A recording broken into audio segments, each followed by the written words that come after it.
sense the achievements that you made in this last 2015, 2014 or whatever?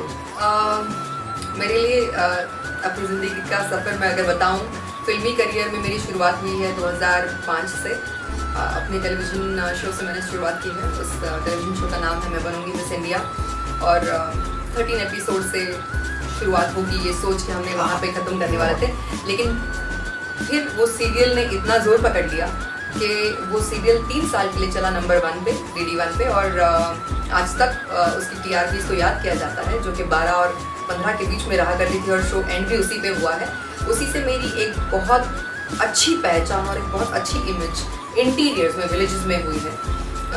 और ये चीज़ मेरे फिल्मी करियर के लिए मुझे बहुत हेल्प की। मेरी पहली फिल्म की ऑफ़र मुझे हुई थी, हिंदी फिल्मों की भी हुई थी, लेकिन कहीं ना कहीं मैं खुद तैयार नहीं थी उसके लिए, so I didn't go for it. और it just happened that one of my close mate Vivek ji और स्टूडियो लिंक के जो ओनर हैं, उन्होंने एक फिल्म के बारे में सोचा। वो फिल्म थी बैरी पिया।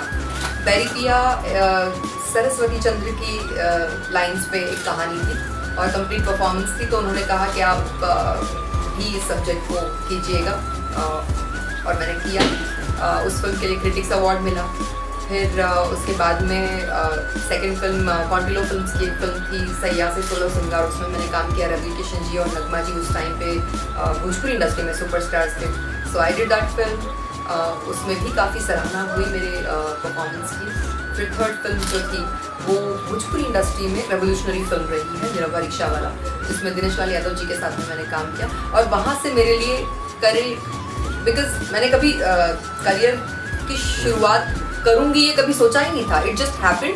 फिल्में मिलती गई, मैं करती गई, लोगों ने बहुत प्यार दिया, और मैंने भोजपुरी इंडस्ट्री में 55 films in short span of 5 years complete किए। और साउथ से काफ़ी सारी फिल्मों की ऑफ़र हुई। साउथ में काफ़ी सारे गाने भी मैंने शूट किए हैं। मराठी में भी मुझे फ़िलहाल 2 फिल्में काफ़ी अच्छी मिली। सपना गढ़, जिसमें महेश मांजरेकर, सयाजी शिंदे, भरत यादव रहे हैं। फिर सेकंड फिल्म गुड्डू धनोआ जी की गुलाबी। और सबसे ज़्यादा बढ़िया बात जो है वो ये है कि ज़्यादातर मैंने जो फिल्में की हैं वो महिला प्रधान सब्जेक्ट्स हैं। इवन भोजपुरी में दीपक सावंत जी की एक फिल्म रही है जिसमें अमित जी ने काम किया है, जया बच्चन जी ने काम किया है, गुलशन ग्रोवर जी ने काम किया है। तो उसका भी नाम था गंगा देवी।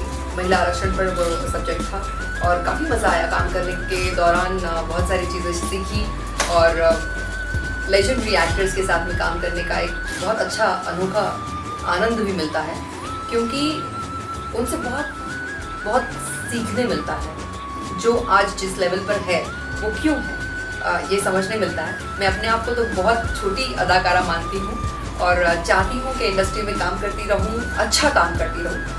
अब फिलहाल मैं थोड़ी सी सिलेक्टिव हो गई हूँ फिल्मों को लेकर।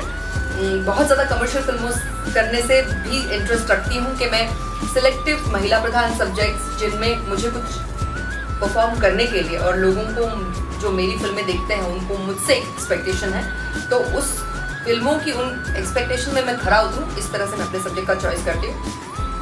हाल ही में मैंने 2 फिल्में की हैं। One is called women from the east, जो जीत मथारू सर की फिल्म रही है, और फेस्टिवल्स में काफ़ी प्रोमिनेंट एक नाम मिला है उस फिल्म की। जहाँ भी स्क्रीनिंग हुई है हमने स्टैंडिंग ओवेशन उस फिल्म के लिए मिला है। और वो कम्प्लीटली एक ऐसी महिला की कहानी है, एक ऐसी लड़की की, बच्ची की कहानी है इनफैक्ट, जिसको अपने ही पिता बेचते हैं भूखमरी के कारण, और किस तरह से वो अपनी लाइफ की स्ट्रगल करती है। और लोगों ने उसकी बहुत सराहना की। और सबसे उम्दा कमेंट जो अभी तक मिला है वो ये है कि कई सारे लोगों ने, जहाँ पर वैंकूवर में और टोरंटो में फिल्म देखी, उन्होंने ये कहा कि इन्होंने अपने परफॉर्मेंस के थ्रू मदर इंडिया में जो नरगिस जी ने परफॉर्मेंस दिया है उसकी याद दिला दी।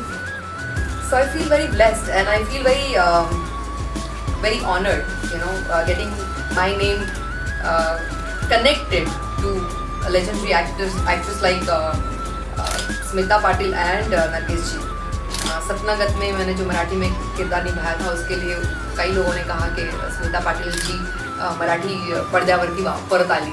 So it feels very nice that okay somewhere I am kind of making my mark, doing selective films, but doing it in my space. Where I want to belong. I wanted to always belong. So I think I am getting there. So it feels very nice.